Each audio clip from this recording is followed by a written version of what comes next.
So എല്ലാവർക്കും പുതിയൊരു വീഡിയോയിലേക്ക് സ്വാഗതം ഫ്രണ്ട്സ്. ഇന്ന് എൻ്റെ മാമൻ്റെ വീടിൻ്റെ പാല് കാച്ചാണ്. അപ്പോൾ അതിന് വേണ്ടിയിട്ട് ഞാനിവിടെ എൻ്റെ നാട്ടിൽ വന്നിരിക്കുകയാണ്.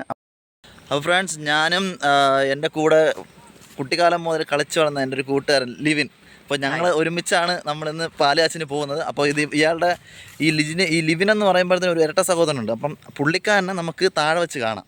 അപ്പോൾ മാമൻ്റെ വീട് താഴെയാണ്. അപ്പോൾ എൻ്റെ വീടെന്ന് പറയുമ്പോൾ ഇത്തിരി മോളോടാണ്, ഇത്തിരി കുന്ന ഏരിയയിലാണ് എൻ്റെ വീട് വരുന്നത്. അപ്പം താഴെയാണ് മാമൻ്റെ വീട് വരുന്നത്. അപ്പം നമുക്ക് നേരെ താഴെ പോയിട്ട് ഇവൻ്റെ ഇരട്ട സഹോദരനെ കാണാം. അപ്പം ബാക്കിയുള്ള എല്ലാവരെയും നമുക്കപ്പം കാണാം. മാത്രമല്ല 2 വർഷത്തിന് ശേഷം ഞാൻ എൻ്റെ വീട്ടുകാരെല്ലാം കാണുന്ന ഒരു ദിവസമാണിന്ന്. അപ്പോൾ അതിൻ്റെ ഒരു സന്തോഷം കൂടി എനിക്കുണ്ട്.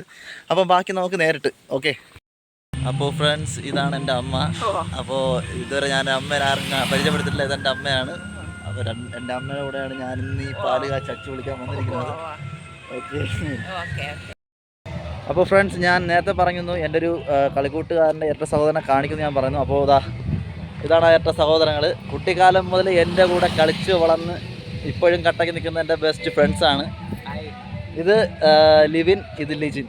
രണ്ടുപേരും ചെറിയ ഡിഫറൻറ്റ് തോന്നും, പക്ഷേ പെട്ടെന്ന് കാണുന്ന വ്യക്തികൾക്ക് അങ്ങനെ പെട്ടെന്ന് മനസ്സിലാവാറില്ല. അപ്പം ഇവർ ഭയങ്കര ഡാൻസിൻ്റെ ആൾക്കാരാണ്.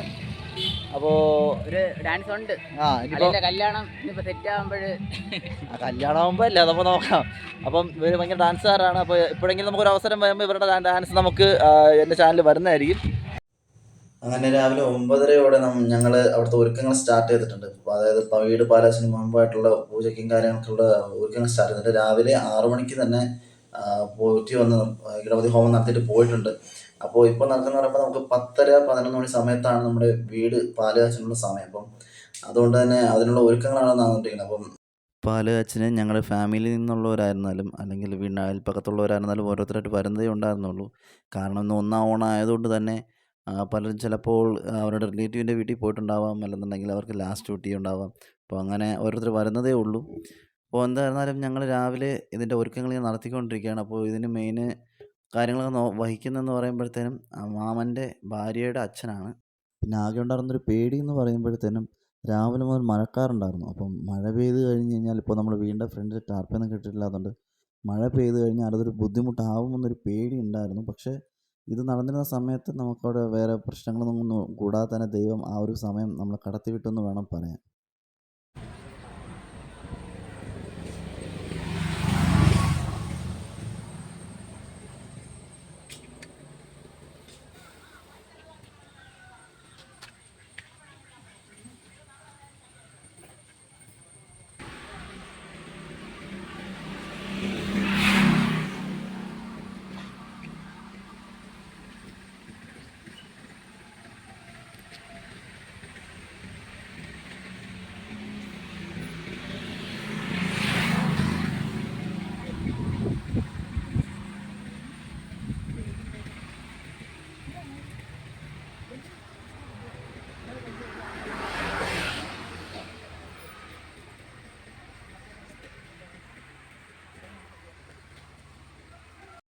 അപ്പോൾ ഗൃഹപ്രവേശനം ചെയ്യാനുള്ള സമയമായിരിക്കുകയാണ്. അപ്പോൾ കഴിഞ്ഞ കുറേ വർഷങ്ങളായിട്ട് എൻ്റെ അച്ഛൻ ജീവിച്ചിരുന്ന കാലത്ത് അച്ഛൻ്റെയും അമ്മമ്മയുടെയും മാമൻ്റെയും വളരെ ഒരു സ്വപ്നമായിരുന്നു സ്വന്തമായൊരു വീട് വേണമെന്നുള്ളത്. അപ്പോൾ അതിൻ്റെ സാക്ഷാത്കാരമാണ് ഇന്ന് ഈ ദിവസം ഇവിടെ നടക്കുന്നത്.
ഇന്നത്തെ ദിവസത്തിന് വേറൊരു പ്രത്യേകത ഉണ്ട്. ഞങ്ങളുടെ തമ്പുരുമോളുടെ പിറന്നാളായിരുന്നു ഈ കഴിഞ്ഞ 2-ാം തീയതി. അതുകൊണ്ട് തന്നെ ഇന്നത്തെ ദിവസത്തെ പാർട്ടി ഞങ്ങൾ അതിനും കൂടി ഇൻക്ലൂഡ് ചെയ്തിട്ടാണ് ഞങ്ങൾ നടത്തിയിരുന്നത്. അപ്പോൾ അതുകൊണ്ട് തന്നെ ഞങ്ങളുടെ ഫാമിലി റിലേറ്റീവ്സ് എല്ലാം വന്നപ്പോഴത്തേനും അവർ മോൾക്ക് വേണ്ടിയിട്ടുള്ള ഡ്രസ്സും കാര്യങ്ങളും കൊണ്ടുവന്നു. അപ്പോൾ അത് കൊടുത്തുകൊണ്ടിരിക്കുകയാണ് ഇവിടെ. അപ്പോൾ നമ്മളടുത്ത് പോകുന്നത് പാചകപ്പുരയിലേക്കാണ് ഗൈസ്. പാചകപ്പുരയിലൂടെ എന്തായാലും നോക്കാം. അങ്ങനെ ബിരിയാണിയുടെ ദമ്മ് പൊടിച്ചിരിക്കുകയാണ് ഫ്രണ്ട്സ്. അപ്പോൾ നമ്മളിനി സെർവിങ് ടൈമാണ്. അപ്പോൾ നമ്മൾ സെർവ് ചെയ്യാനുള്ള പരിപാടിയിലേക്ക് കിടക്കുകയാണ്. അപ്പോൾ ഇന്ന് ഈ ഫുഡ് നമുക്കായി പ്രിപ്പയർ ചെയ്തത് സണ്ണി മാമനും ടീമുമാണ്. നമ്മുടെ സണ്ണി മാമനും ടീമുമാണ് ഇവിടെ ഈ പരിസരത്ത് എവിടെയെങ്കിലും ഒരു പാല് കാച്ചോ അല്ലെങ്കിൽ ഒരു കല്യാണമോ അല്ലെങ്കിൽ ഒരു നൂലുകെട്ടോ വന്നു കഴിഞ്ഞാലിട്ട് ഫുഡ് പ്രിപ്പയർ ചെയ്യാനായിട്ട് പോകുന്നത്. അവരുടെ കൈപ്പുണ്യം എന്ന് പറയുന്നത് ഒരു പ്രാവശ്യം കഴിച്ച ആൾക്കാർ പിന്നെ ഒരു വട്ടം കഴിക്കുമ്പോഴത്തേനും അവരുടെ കയ്യിൽ നിന്ന് ഫസ്റ്റ് ടൈം കഴിച്ച അതേ ടേസ്റ്റ് തന്നെയായിരിക്കും പിന്നെ എപ്പോഴും കഴിച്ചാലും കിട്ടുന്നത്. അതാണ് അവരുടെ ഏറ്റവും വലിയൊരു ഗുണമേന്മ എന്ന് പറയാം. കാരണം അത്രയും നല്ല കൈപ്പുണ്യമാണ് നമ്മുടെ സണ്ണിച്ചേട്ടനും ടീമിനും ഉള്ളത്. നമ്മളിനി ഫുഡ് സെർവ് ചെയ്യാനുള്ള പരിപാടിയിലേക്ക് കിടക്കുകയാണ്. അപ്പോൾ നമ്മളിങ്ങനെ അപ്പോൾ ഫ്രണ്ട്സ് ഇതാണ് എൻ്റെ വല്യച്ഛൻ. എത്ര വർഷമായിട്ടുണ്ടോ വല്യച്ഛൻ കണ്ടിട്ട്? 4-5 വർഷം. ഞാൻ പണ്ടൊരു 10ാം ക്ലാസ്സിലൊക്കെ പഠിക്കുമ്പോൾ ലാസ്റ്റ് വല്യച്ഛനെ കണ്ടത്. ഷാനാശ് ഇപ്പോഴാണ്. അപ്പോൾ അതാണ് എൻ്റെ വല്യച്ഛൻ. ഓക്കെ. അപ്പോൾ നമ്മുടെ ഫുഡ് സെർവ് ചെയ്യാൻ സ്റ്റാർട്ട് ചെയ്തിരിക്കുകയാണ്. അപ്പോൾ ഇനി അധികം സമയം എനിക്ക് വീഡിയോ എടുത്ത് നിൽക്കാൻ കഴിയില്ല. കാരണം ഞാനിവിടെ ഇവരോട് ഹെൽപ്പ് ചെയ്യാൻ കയറേണ്ട സമയമായി. അപ്പോൾ എല്ലാവരും എൻ്റെ വീഡിയോസൊക്കെ കാണുക, മാക്സിമം എന്നെ സപ്പോർട്ട് ചെയ്യുക. നിങ്ങളുടെ സപ്പോർട്ടിംഗ് ആണ് എനിക്കുള്ള പ്രചോദനം. അപ്പോൾ പുതിയൊരു വീഡിയോയിൽ കാണുന്നവരെ എല്ലാവർക്കും ഹാപ്പി ഓണം. എല്ലാവരും ഓണം അടിച്ചു പൊളിക്കുക. Okay, bye friends.